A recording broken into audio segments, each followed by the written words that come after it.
چرا خسته نمیشی شما بابا؟ ول کنین برید دیگه.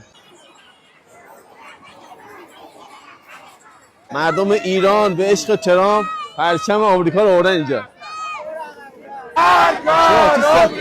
ببین کاملا هوش مصنوعی شما میتونید اینجا ببینید دیگه. شما از بالا که با هلیکوپتر نگاه میکنید اصلا متوجه میشین موجا همه الکیه، یعنی مشخصه. اصلا همینجا نگاه بکنید، دقت کنید نکن. واسه تو صف چرا وایسادی بابا؟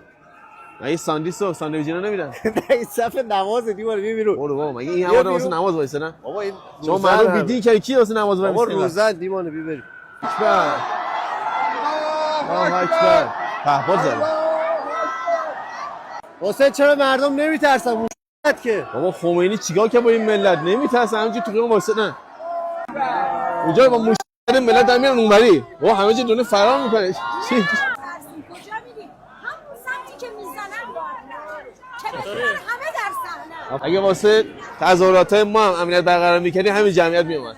ببین اینجا خالیه. خب شما اگه از اینجا تا آزادی 4 کیلومتر حساب بکنی، خیابان 20 متر باشه، همه کنار هم واسه میشه 5000 نفر جمعیت. چی اینا میرن چی؟ خالی میشه؟ خب میرن، ولی خب چه ربطی داره؟ این آخرین نبرد رهبری برمیگرده.